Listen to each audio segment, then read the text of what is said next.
well, where it says shut. it's this because you have two open. I know, I was trying to close it.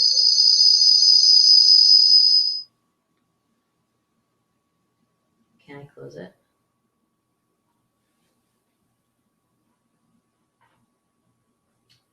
Maybe I should just not have it open. Yeah, I think you need that open. All right, how do I close it?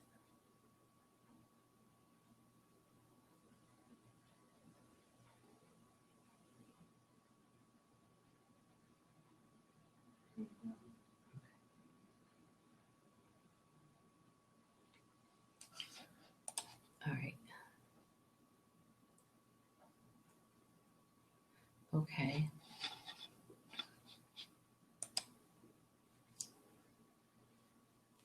Yeah, see, that's why it's important to have that there, because I can't see myself when I open up my presentation.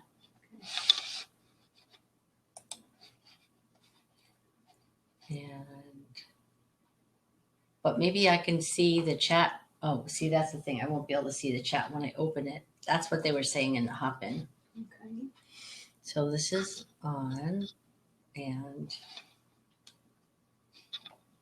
I need to close this.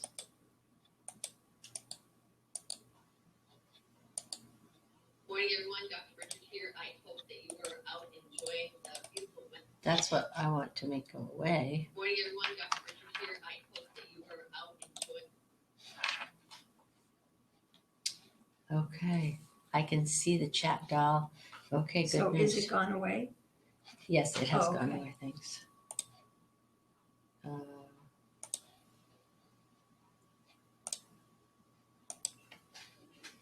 Oh, geez.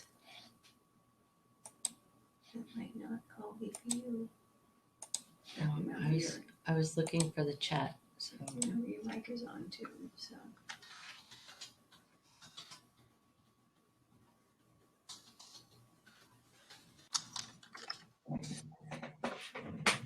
hi, honey. Can you hear me? Yes. Can you hear me? Yes, I can. Good. Oh. I'm sorry that I haven't been able to be. Hello, Dan. Hi. Nice to see you. And I'm loving all those colors. Thank you. You're playing my song over there, I see. All right, you guys do your thing. All right. Okay. All right. Bye, honey. Bye. Thanks. I'm going to close this. Uh-huh. All right, break a leg. Thanks. Yeah. I cannot tell you the amount of anxiety this whole thing has caused me. Oh, I'm with you, doll. I'm just getting onto here for the first time. This new technology, this platform is a lot more complicated than I thought. Yep, Woo. it is. And I did get to talk with them yesterday or the day before, or I guess it was Wednesday, and we went through everything. But, you know, the hard part is once I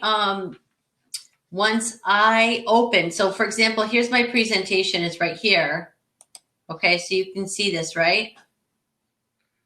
I can only see you and, oh, wait a minute. Maybe it's because I've got to click this. No, that's share screen. I don't want to do that. Oh, see that? I mean, that's what I want to do is be able to. Oh, let's do a little rehearsal.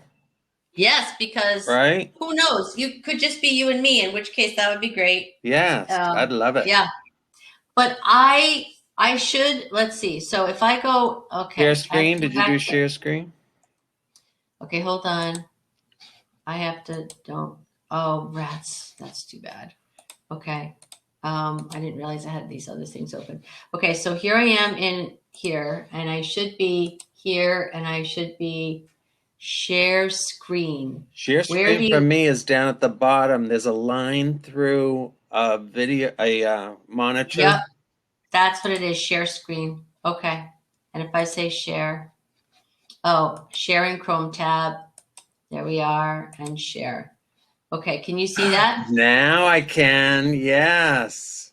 And okay, it good. puts us down at the bottom. Yes, except I can't see anything. If my slides are up, I can't see anything else except my slides. I can see the chat, so I can keep informed. I'll mute myself, but if there's something that you ask me to do, it looks like we have maybe one other person with us so far. Polly Sue Yep. is with us. Can you see that? Yes, I can, Okay, but good. only because I think I'm going to try to open this again and hop in. And But this looks great, doll. well, thanks. It was it was some time, let me tell you, boy. Yeah. Yeah. So if I go to schedule and then I scroll here, should be here. Oh, that's keynote. Okay. And okay, here. Yeah, it doesn't let me open it on my iPad for whatever reason. But this looks wonderful. If this works for you, doll. Well, we'll see, Mm-hmm. It's what we have for now. Yeah. And if people have other thoughts or questions about things, we certainly can do that. Mm-hmm. Should we start? I mean, there's Yeah. Polly Sue and Sherry Race is here too. Hi, Polly Sue. Hi, Sherry. I am quite used to having a whole room of people to talk to. So unless we share, I don't think you can hear us. So I don't know if you want to hear us. Sure, I'd love to hear you, especially since I think we will probably be a very small group. Yes. I was just at the American Society on Aging conference, and it was there were wads of people, and they were talking all about older LGBT stuff. So that was pretty exciting. Nice. But we had 45 and 50 people in the workshop. Mm-hmm. Yeah. Well, should we start, or Polly Sue? It seems like that you were just speaking. So do you think we should wait a few more minutes, or should we start? I don't know. It depends on how aggressive is your schedule? How much are you looking at? A full hour's worth of stuff, or what? I have a 13-minute video, which I thought we would have questions after that, and then have conversation about it, and then I have some remarks, and then talking about some of our programs that we have. Okay, I will give you a piece of advice. When you share a Chrome tab, there's a little button in the lower left corner of the sharing that you have to click to share audio. Otherwise, if you share a video on a Chrome tab, we're only going to see the video. Thank you so much. Yeah, because we've been doing a lot of this to get ready for the presentation we just gave. Yes, I saw the tail end of it. That was quite good. Yeah, I don't know if it got recorded or not. We meant to, but I'm not sure what happened. All right. Well, I'll introduce myself and then we can start. And I'm Colleen Richard. I am the program coordinator of Human Services at Tunxus Community College. It's one of the 12 community colleges in Connecticut. I have been part of an organization called LGBT Aging Advocacy, and we're based in the greater Hartford area. And we work to raise awareness about the unique concerns of LGBT folks. I wrote my dissertation about older lesbians, and that was years ago, back in 2005, when the world was a totally different place. And on a personal note, I'm the daughter of a lesbian, and my mom was part of the second wave of feminism and came out in 1969. And I was Yeah, really. Stonewall. Almost The like- year of Stonewall. So she raised a lesbian feminist daughter, right? Yes. And so I went to my first Pride March in Boston in the 70s. So that was some time ago. Yeah. So Rick, why don't you introduce yourself because you're right there and because you're my wing person. Yes, happy to. And so my name is Rick Stilson. I'm a psychologist in private practice in Hartford, but I'm also mucha placer. I am a very proud drag queen and an activist here in Connecticut for the past 35 years. As you talked about Boston Pride and the Dyke March, one of my favorite all-time Pride events. Thank you for bringing that march into the room as we talk about this. And I've been doing Pride here in Hartford for decades. And now I'm helping bring all the Pride coordinators together in Connecticut. And there's over 25 different events that might happen this year, either virtually or in person. And so I'm doing something called Connecticut Pride to help with that. And so glad to be here with you all. Thanks so much. And Polly, would you like to say a few words about yourself since you're on our screen? It's so nice to see you. Sure. I changed rooms. I live in Massachusetts, although I was in Connecticut for several years, so I'm still associated with outCT. I work from home, but my job is based out of Hartford, so of course that means it's in the insurance industry. I'm a trans woman who is the co-chair of the outCT youth group, along with Lindsay, who I did the presentation with, and we have been for a few years now, and we're very, very focused on raising the next generation of proud queer folks. Yeah, that's great. But I am Wow. elderly, so that's why I'm here. Okay. Wow. All right. Well, just feel free to, jump in and Sherry, can you unmute yourself at all or? Might have to actually share video and audio to do that. Let's see. I have to say, I am so familiar with WebEx and Zoom and Teams, and this is a whole new technology for me. Oh, good. Hi, Sherry.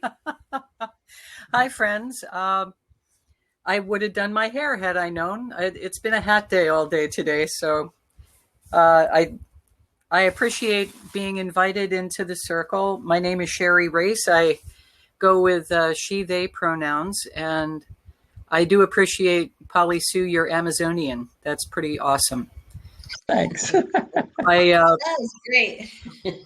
Before COVID, I was the Youth and Senior Services Manager of the Pride Center of Staten Island, and currently I'm between gigs, so I'm looking for something that will use my mad, bad, and dangerous skills of being an activist here in New Jersey for most of my adult life. We recently passed a law here in New Jersey that assisted care facilities and similar types of places that care for folks 55 and older need to be more aware, because we don't want anyone going back in when they've lived a life out. Right. But I'm fascinated by how things are done in other places, and I sit at the feet of the masters here, so I can sit and listen and learn. Well, Sherry, interesting you to talk about that, because I just said that I was at the American Society on Aging conference, which, by the way, is usually a fabulous conference. 3,000 people usually go to it, and there's all these different tracks for equity and justice and gay and lesbian issues, and it's terrific. But if you email me, I can send you the social equity guide for long-term care facilities that I just downloaded yesterday. I downloaded all sorts of stuff. That was one of the few good parts of having a conference that is virtual, is everybody's materials are right there, and I just downloaded all of them and put them in a file. Brilliant. So, yeah. So it's C Richard at Tunxis, TUNXIS.edu. And Tunxis is a Native American group that, used to live on the land that our school is on. Did you say TUNX like X-ray AS?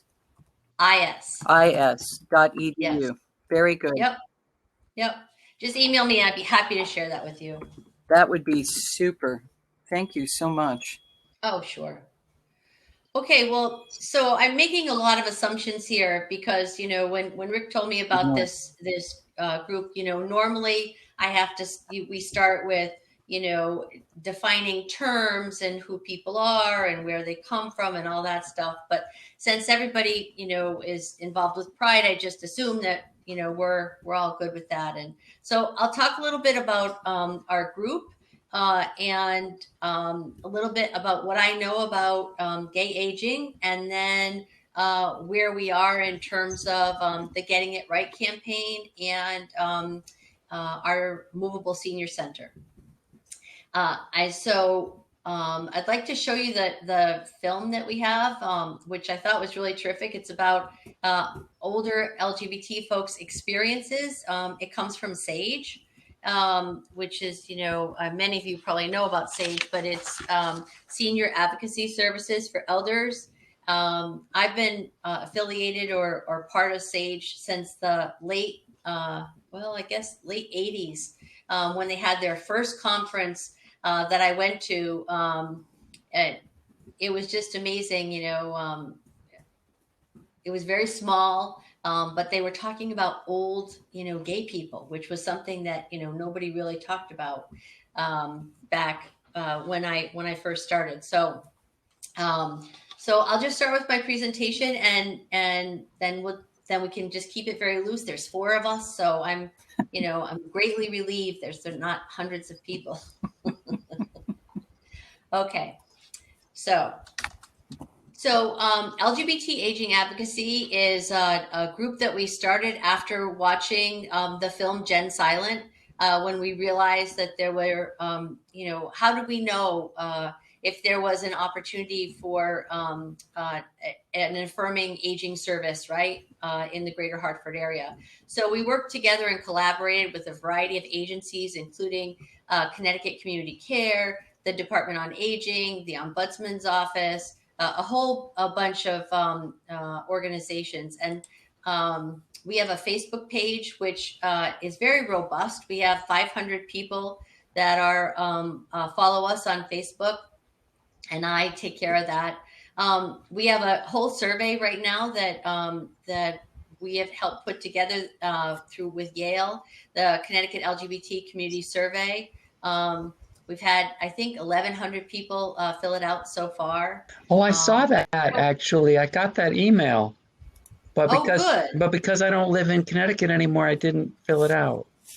Right. So, but if you know of people who live in Connecticut, please share that with them. Yeah, it got forwarded to me by a bunch of people, so it's definitely getting spread around. That's great. So, we have all this stuff here, and anybody can pretty much put things on the page, if they're appropriate. But we would always be happy to share our information with others.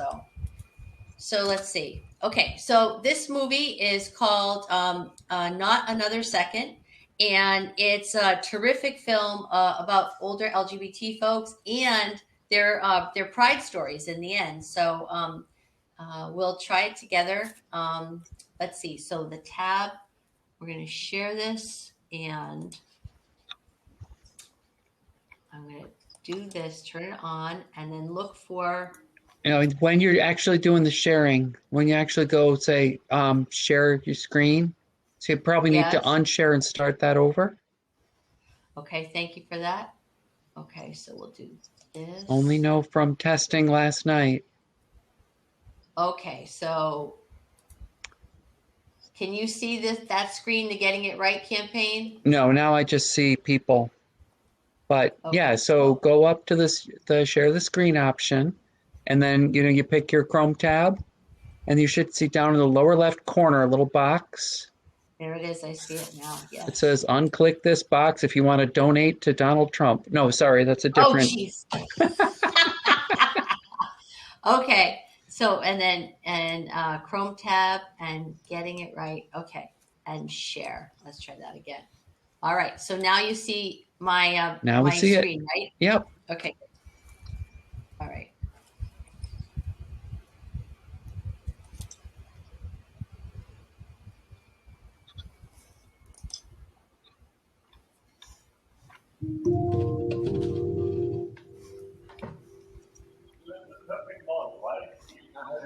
You give the camera, you take another pose. Very good. Right out. You can hear that, right? Yeah. Okay.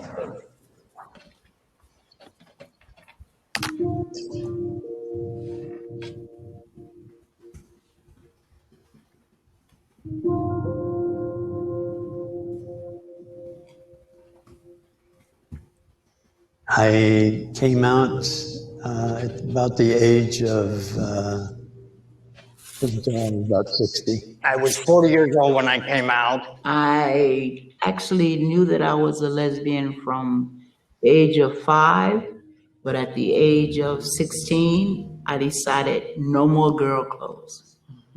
So I guess you can say I really came out at 16.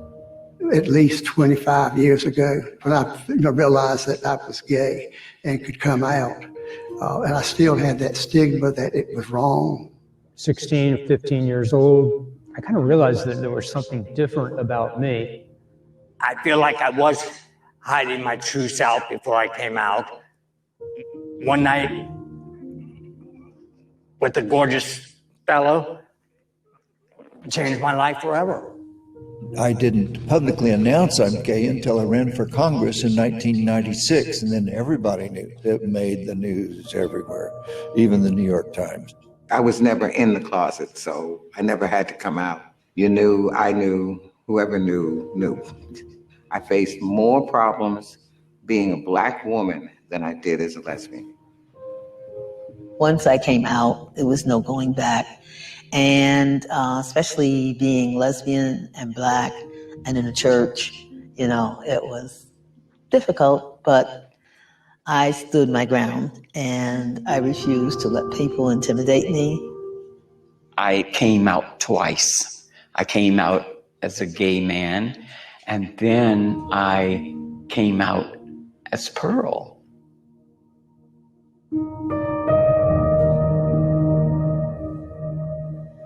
Our generation is not something that came out like kids do today.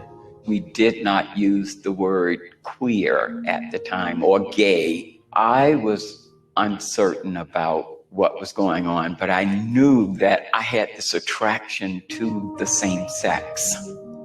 I had 2 older brothers, which I love very much now. Back then, I had a hard time with them.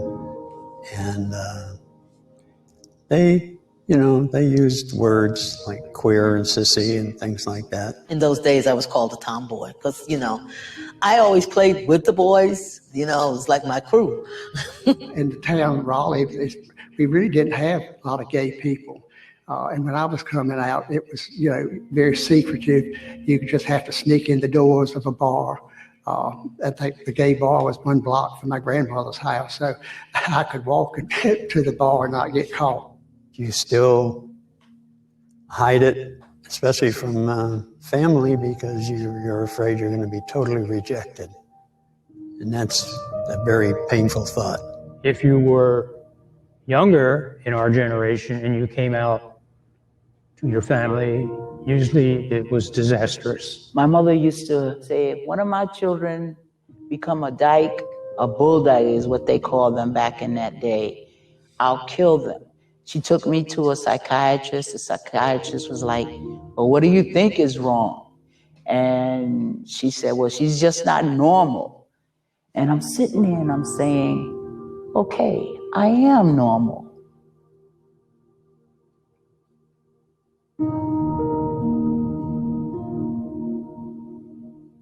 In the 50s, coming out was not even an option necessarily, It was still a crime to be a homosexual, obviously. You had the determination that homosexuality was a disease, the lavender scare, which kept a lot of people from working, the raids that went on, just because someone would decide, okay, it's time to go raid this place. So there was a part of me that wanted to be a traditional gal. I thought that was my right path. I remember early on thinking I would never go into a gay bar. What's most painful was how I reacted to other homosexuals, other people, non-heterosexuals.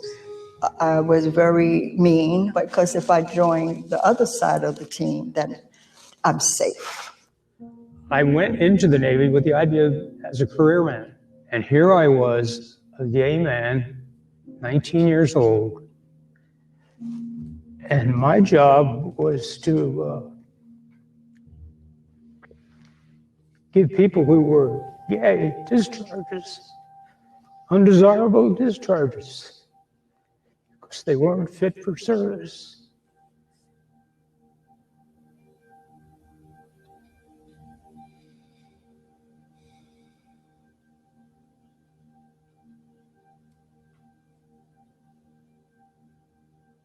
I had a friend that committed suicide because he was gay, and he felt back when we were growing up, you had to be married, or you were gay, if that title was put to you.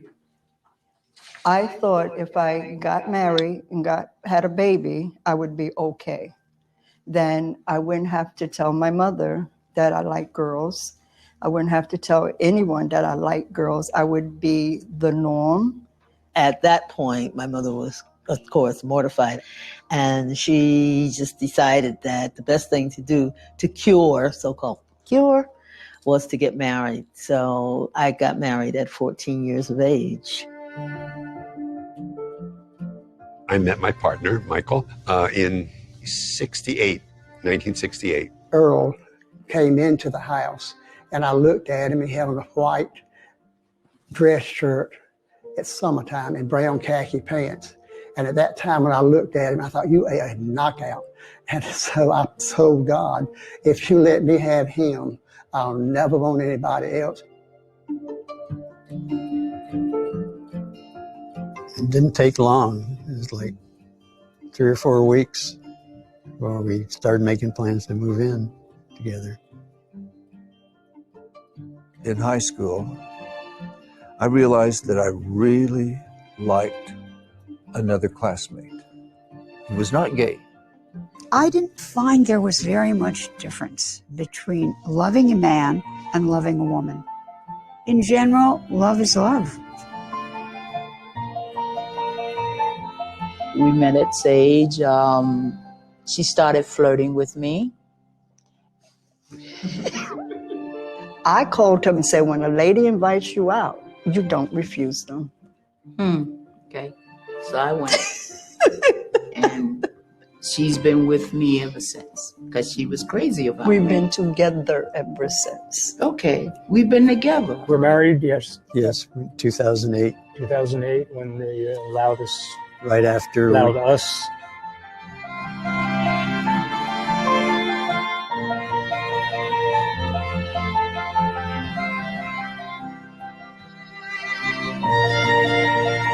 All of our family was around. Mm-hmm. I got down on one knee and asked her to marry me. All of our friends, everybody has accepted us as a couple, a nice looking couple, I might add. But it was 44 wonderful years. When Michael died, I was 60. And Michael was diagnosed with AIDS in 88.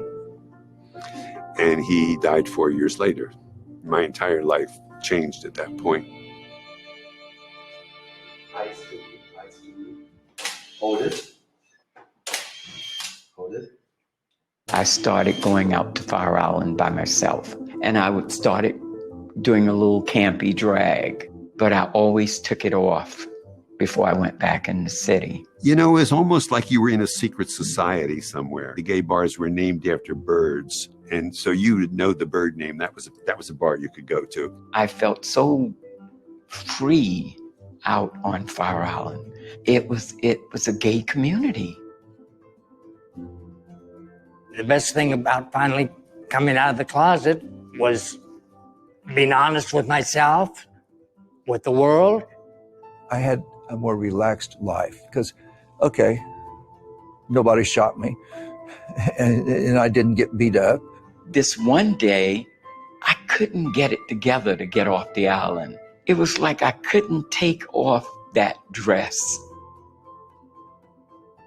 And when I walked across the stage and got my high school diploma, I went to the bathroom and I came back and the dress was gone and the suit was on. I said, this is me. 1970, there was the very first march. Everything was okay till we got uptown to St. Patrick's Cathedral. They poured out of the church. They threw garbage at us. They called us all kinds of names. We left the village with 200 people, and by the time we got to the sheet meadow, it was about 50 of us. But we locked arms and we kept going. We stood on many a street corner demonstrating. Yeah. We were out in the street a lot.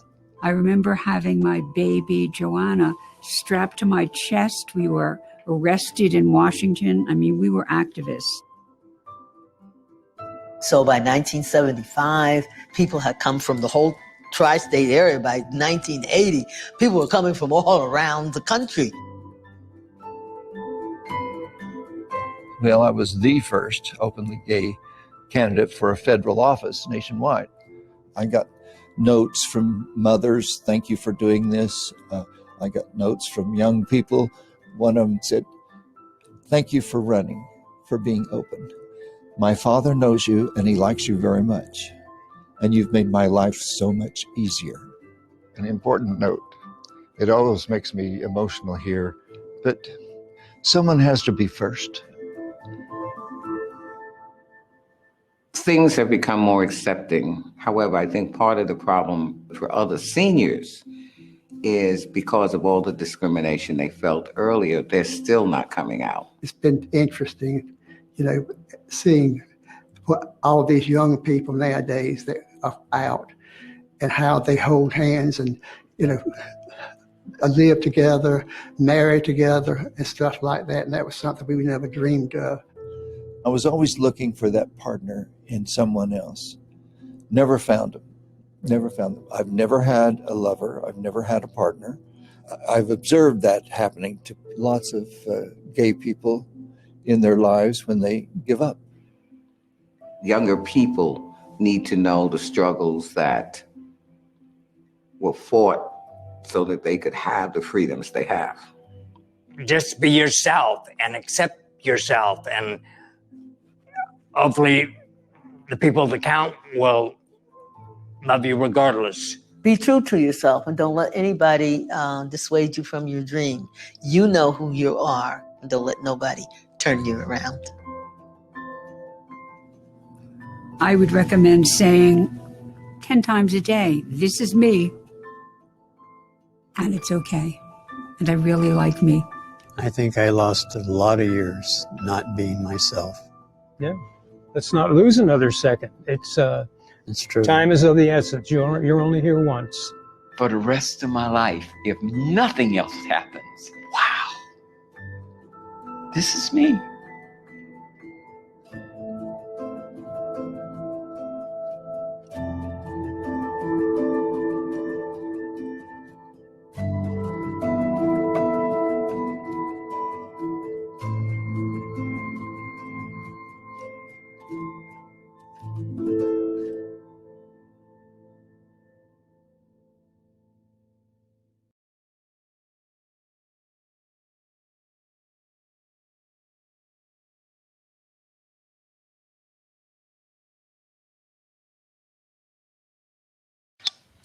Okay, so what are some thoughts from watching that video?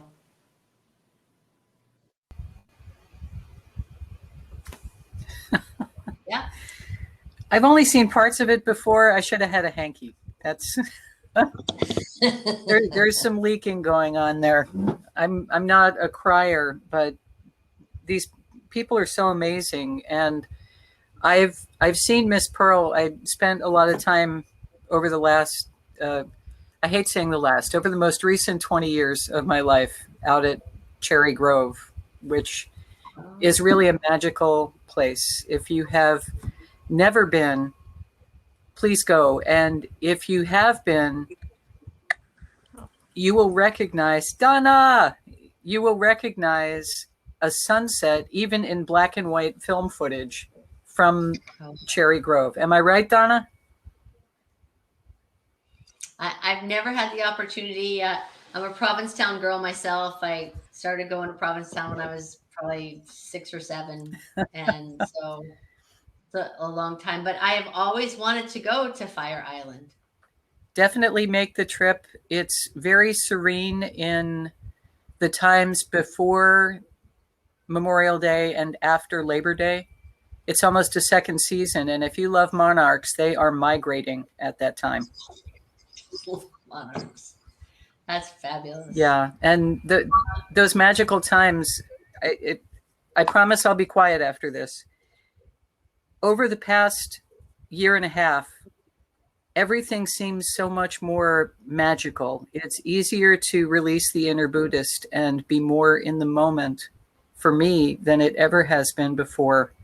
Enjoying seeing friends like Polly and hanging out with my buddy Donna, who is just across what we think of as a river, but other people think of as the Hudson Sea. Interesting. Okay. So, I guess a question I would have is, what are some of the concerns that they voiced? What are some of the issues? Because I was going to go over a few of them, and clearly, I think you all know a whole lot of the issues, but so maybe we can scoot ahead. But those are some thoughts I had. One of the interesting things for me always is people say, I came out at X, or, somebody in there, I said I came out twice. Well, I've discovered that I come out, every couple of months I have to come out again to people. So that's just an interesting observation. But I saw some stills from that video tied to an article about how many people at retirement age have to go back in the closet to go to retirement homes. That is a terrible, terrible fear that I have. Yeah. Because I am, very close to retirement age, and I don't have any desire to ever, my God, I just today in the mail got my driver's license with my real name and gender for the first time in my life. And the thought of ever going back from that, yeah, I can't even begin. And so to look at these fine people and think, what are the next 10, 20 years have in them for them? Yeah. Go ahead, Sherry.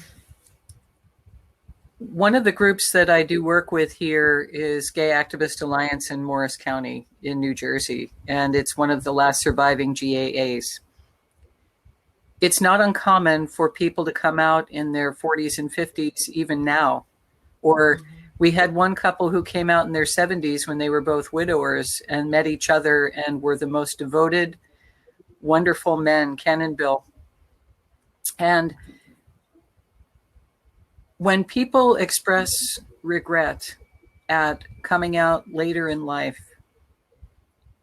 part of my work is to help them understand that they came out when the time was right for them. Sure. It's not wasted time. It's certainly, I would agree with some folks, it's time you wish you might have done something differently, but we all have times like that. And we came out to ourselves at the age and in the time that it was, it's like a seed. There's a point where it can't stay in that shell anymore, and it has to come out. And Polly, you're never going back in. Yeah, I came out when I was in high school, and I was terribly bullied and thrown into lockers and had Jello put in my head, and it was awful. But I was lucky. I mean, I had a mom who was a lesbian, so it was really, my dad was a college professor who wore shorts all the time, and I mean 365. And my mom was an out lesbian, and she was a lesbian feminist separatist. And boy, it was an interesting childhood. But all right. So, other thoughts about the film that you'd like to share? Rick, what about you, honey?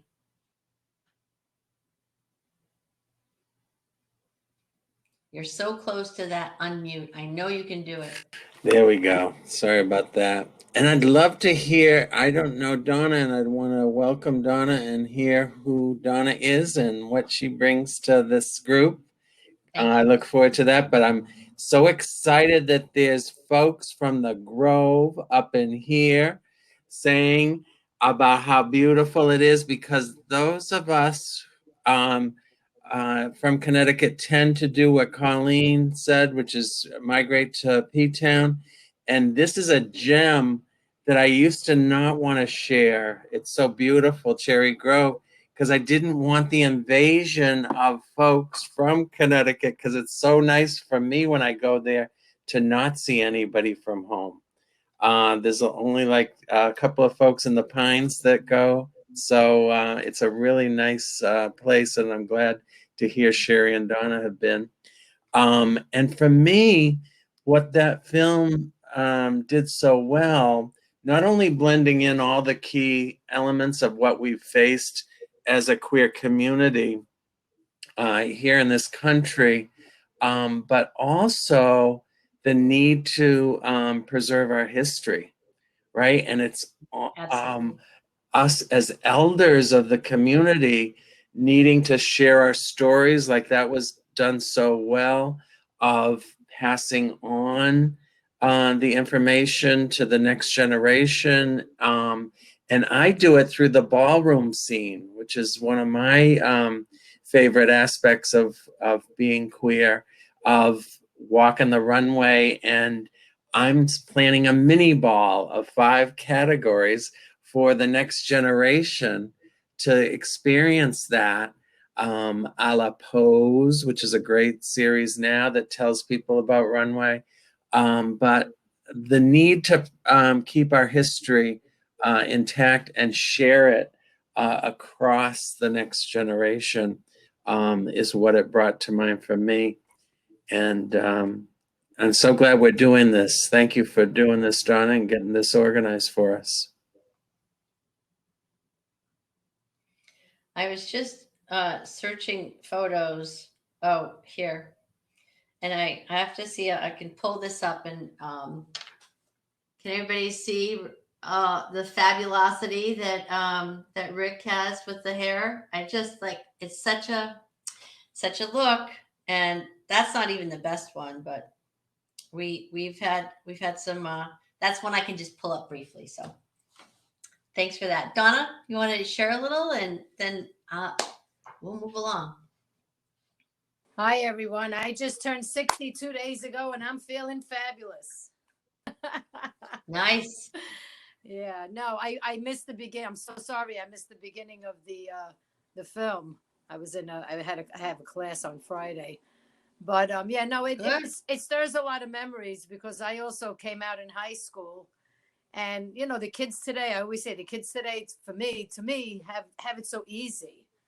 It's like growing up. I mean, I wasn't even exposed to lesbians or gay people, so I didn't even know about it. I didn't even understand my own feelings as a tomboy, and I wanted to just be like my male cousins. That's all we did was hang out all day. 10 years old, I was like, well, they got their shirt off, I want to take my shirt off. So my mother was like, okay, you're in the backyard, take your shirt off. I wanted to be a boy. It's like I almost had penis envy. But then finally, when I kissed the girl and it finally happened, I says, oh, this is what it is. So, the kids today, and they know about everything. So when they feel ready to come out to someone, they do. I'd give you an example. My niece just told me that her son, he's on the spectrum, very intelligent, but he's on the spectrum. And he kind of came out to her, about his feelings and stuff. And I says, and isn't that wonderful that he knows about it and he's comfortable enough to tell you anything? Of course, I'm not supposed to know. I don't know anything, but very important about the education. The kids need to know. It's just like with the Holocaust and with slavery and with everything else. The kids need to know and understand how it was back then. Yeah. And we're still fighting. They think they're free, but there's still people out there that are haters, Yeah. That's all I have to say. I'm very hungry. Sorry. Go get some food, Donna. Get yourself, feel comfortable. We have 20 minutes left, but really, we can just move this along. But I just want to say, I was at the American Society on Aging conference yesterday, and one of the things that they did was there's this Out Proud group in Chicago, and they did oral histories. And they did storytelling as a way to share our history and share people's coming out stories. Again, I have those PowerPoints. It just is so fabulous as a way to be able to have healing for people, to be able to tell their stories, to be able to do all that. Sharing has been just tremendously helpful for people. So again, I'll share that too if people would like to see it. So, I think I'll just try to scoot along and just, I'm certainly not going to have time to do all my PowerPoints. I'd be happy to share any of them with people if they would like more information about things. And that way Donna could see the video because it's embedded in the PowerPoint. So I'm going to try to skip ahead and see if I can do that now. Wait, it's going to come up again. My fault. Sorry. I just will go to my Google Drive again and pull that up. Okay, but now you have to see to share again. All right, I forgot again how to share. Just how to share it I see. all. Yep, down here at the bottom. Share screen and Chrome tab and getting it right and share. Okay, good. All right, so we scooted through all these and we did that. So just, some numbers, again, just like, Ellen would say, there's thinking about how many gay people there are. I mean, nobody gives you a cake and says, yay, you're gay. So we really don't have a whole lot of numbers, but what we do know is that there's somewhere between 2 and 7 million people over the age of 65 that are gay. Those people are twice as likely to live alone, might be isolated from the LGBT community because there may or may not even be a community in their neighborhood, right?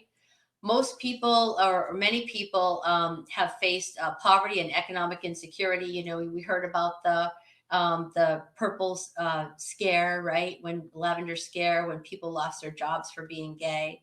One of the things too is, particularly for gay men, they're 4 times less likely to have children.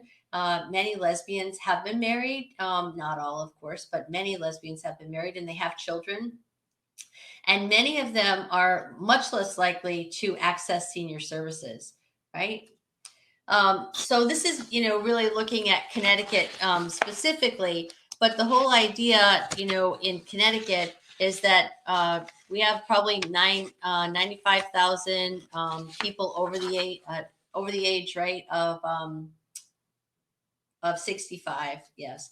And so we look at numbers here, and the numbers we're really talking about is probably around 26,000 older LGBT folks now. And in 10 years, we're looking at probably 35,000. So that's a whole lot of people. And those are numbers that we use basically that were from UConn's data set, but also looking at information from the Williams Center. And if you don't know about the Williams Center, they're a terrific group that's out of UCLA, and they are always coming up with new information for us, and they're pretty terrific. So that's a significant number of people, that we're talking about.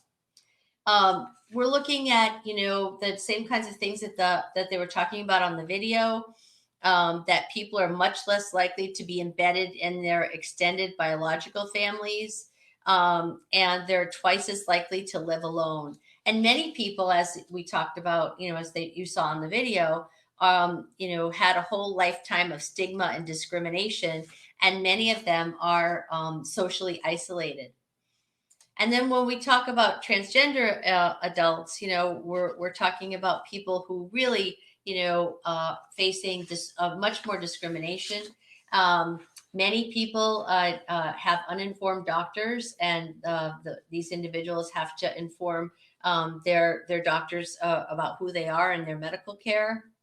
And some people have had refusal of care. And we think about, the states, the southern states that are passing those laws right now, saying that medical people can discriminate against transgendered adults and kids. AARP did a really great study a couple of years ago and looked at what are people's concerns. And people are really concerned about having adequate family and social supports as they age, right? You can read all that. 52%, are worried that they're going to have to hide their identity. One of the things about gay men in this study was that they're much more likely to be single and live alone compared with lesbians, right? Lesbians often, not all the time, but much more likely to be relational and have friendship networks and communities of choice to be able to help them in the with their social support. People access, resources in cities where there are LGBT community centers and things of that nature. They're much more likely to be able to access that, but not everybody has those kinds of centers. And when we think about Hartford, we don't have an LGBT center. We have the Gay Community Center, but we certainly don't have a center for that. So that's a real concern. And people really need to be able to have decent public policy, which is something I know that we're constantly working towards. I know that one of the things too about public policy in Connecticut, there's a new bill that is being put forward by one of our representatives. And basically they're saying that that LGBT history is taught in the school system. And then you can see here that individuals, of course, want to have providers that are trained with LGBT friendly services, and want signs that basically say, hey, it's okay to be gay here, little rainbow stickers, those different kinds of things. So questions about any of that stuff so far? I'm checking in. I'm looking at all you. See you there. Okay. All right. Because when I have my slides up, I can't see you. So I'm just checking in. Did I say that, I live in a tiny, tiny little town, and I live alone. So there are no support centers or anything around here. It's just, it's nowhere. But I drive to Boston for support, which is an hour. Okay, it's an hour during COVID. It's close to 2 hours on a regular day. That's what I have to do in order to get medical care that's understanding. Yeah, that's really hard. And, in times of not COVID, right, that's 2 hours in and then 2 hours trying to negotiate, trying to get around, and then 2 hours home. I mean, it's huge. So I really feel for you on that. And then, and when you're the only one in a little town, right? I mean, that it doesn't give you any sense of community. It doesn't give you a sense of, oh, can I go next door to borrow some sugar? That's really isolating, and it's very discouraging. Yeah, I feel like I'm teaching everybody. Yes. Yeah. And that's one of the things is you're always constantly, right, teaching people about who you are and Yeah, that's a real challenge. Okay, so Just want to skip chime in briefly. please. One opportunity for a small town. You're probably familiar with having put up a small pink triangle in their cubicles to let people know where days were. And I think, everyone knows the pink triangle these days, but maybe, Polly, in your tiny town or other tiny towns, there may be something like years ago, the lightning bolt used to mean something to the gay community, or the lambda. Or people painted their doors purple. That would be I fun. walk around with a transgender flag on my shirt all the time. Will come up to me and start conversations. So I'm in your face about it. No, that's great for maybe allies, something similar, either a small trans flag or different things to show that they're allies to the community that may spark wonderful conversations. Good idea. Good. Okay, I'm going to, I wish I could click on this and I can't. So I'm gonna, nope, that's not what I wanted to do. Sorry, I have to turn this off. And okay, so let's go back here and you can see this, right? Maintaining dignity. Rick, can you see that? Okay, good. All right, so I'm just skipping ahead because we have 10 minutes left, but elders want these things. It's the same kind of thing that, everybody wants, of course. And we talked about concerns and depression. But, I think one of the things that's really important is to just, skipping ahead is the strengths of elders, right? They have stories, they have the common culture. They have created their own support networks, living their authentic selves. So it's really important to look at things from a strength-based perspective, right? To be able to look at these individuals, because nothing about us without us, right? Moving forward. So what we did was LGBT Aging Advocacy thinks it's really important. And just like you were saying, how do you know that people are competent? So we worked on a whole idea around creating an inclusive infrastructure and working on creating a safe and welcoming environment and helping people develop skills, around good communication. And the Noble Trust approached us and helped us with money. And we put together a whole idea of the Getting It Right campaign, where we trained staff and we made an either for me to say implementation, no, you can read it, guide, and then the Movable Senior Center. So what we did was we got these individuals who wanted to be part of this process. And at Connecticut Community Care, we have some really great partners, and that's an agency that helps identify choices and provide services to people of all ages and disabilities so they can stay at home. And they made all of their marketing material, right, so gay friendly. I mean, you could see it. It's very gay. And it was a real top-down initiative. It started with the president and went all the way down to the, support staff. And everyone was trained. There were more than 250 people in the agency trained. And it was a really terrific opportunity to be able to get it right. Yes. So they train the staff. They have inclusive forms. And of course, mindful of confidentiality. And because of our, all of the rainbows and everything, we come out first, or they come out first, so that the other person doesn't have to, right?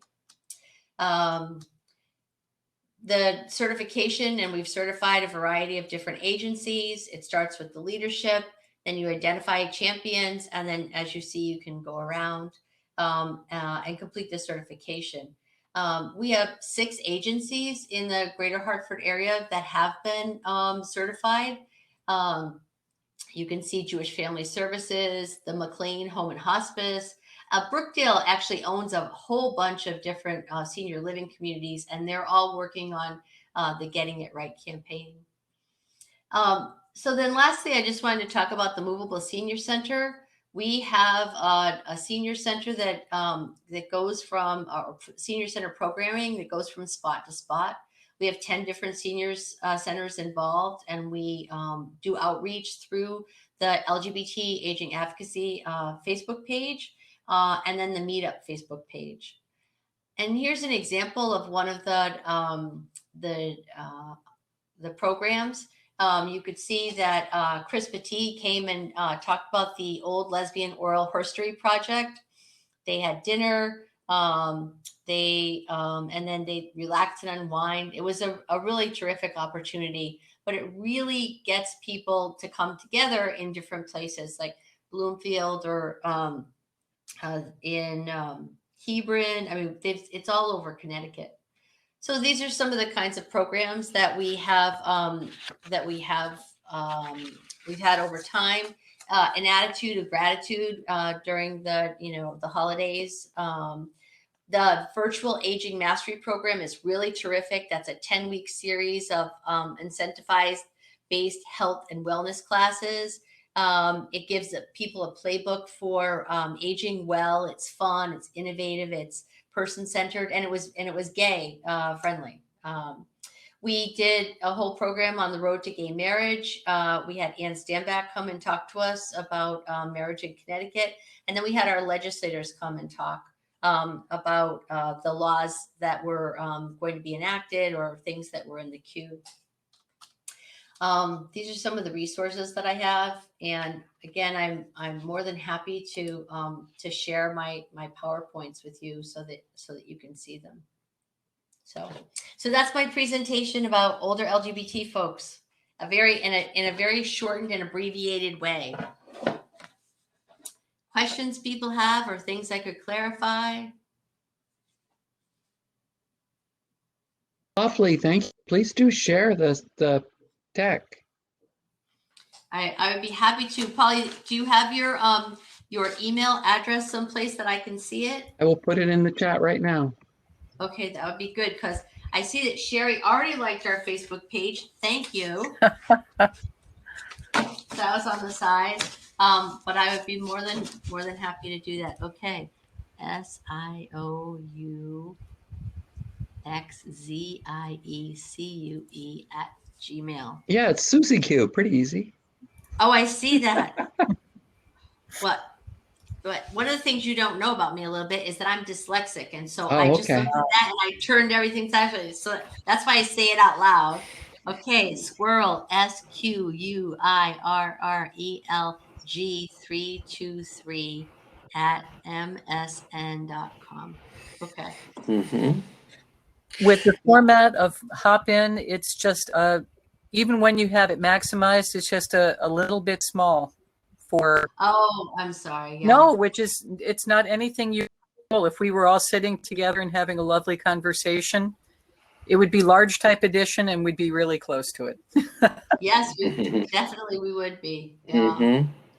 I'm just going to blame it on being old and not being able to read it. Okay. Yes, Rick. So I had an idea as we were involved in this presentation, right? Bringing it back to Pride and how we can provide more opportunities for elders to be a part of Pride and to, be a vital energy source, if you will, to what Pride does. And something different, because I'm always trying to make Pride different. I hate it when it gets to be repetitive and the same old, same old. Mm-hmm. And I just love it when it's different because it has so much potential. And the idea is this, what do you think? That we figure out a way to harness the Oral History Project in a booth at Pride. Girl, did you see my presentation? I didn't. We Please. incorporated all that in there. Yeah? Yeah, I absolutely. think it's a wonderful. Oh, I can hit stop. There you go. I think that's a wonderful opportunity to be able to do that. But you can see, I mean, this is something, and I've taught for the last 25 years. People don't want to really know about aging. Look there's 3 people who came to this presentation, and so I have found that kind of we could use discrimination as a word, but but people don't want to think about aging. They don't want to think about it. But I think, telling stories is a wonderful way to share, and hearing people's stories, and it makes a real difference because it puts a face on, what we want to share. I mean, Yeah. it puts a face on our history. Yeah, I think Pride organizers should have history as part of the Pride. I think, and this is one of the things we talk about when you're setting up your vendor booths. Start thinking, who do you really want to have in your vendor booths? Do you just want to have somebody selling product, or do you want to have somebody sharing something which is important to the community? Yeah. A lot of it depends on the size of your Pride too, Polly, because at Jersey Pride, throughout the day, we probably have 30,000 people, which sounds like a lot, but we're in the shadow of New York and Philadelphia. Yeah. Or I consider them the greater New Jersey area, but they have so many more people that we have what we would call a boutique Pride. And we've had great relationships with groups like Planned Parenthood, and with there used to be a group called Gaily, Gay and Lesbian Youth, that was part of our GAMIC rubric. And there's a group called High Tops.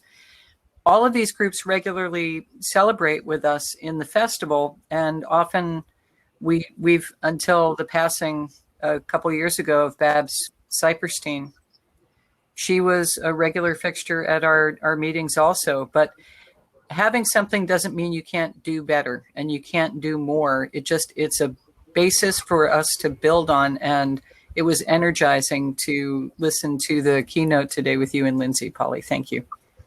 Sure, thanks. I really appreciate all this, you guys. Oh, look at that. Colleen, Look what thank Hope you. wrote in the chat.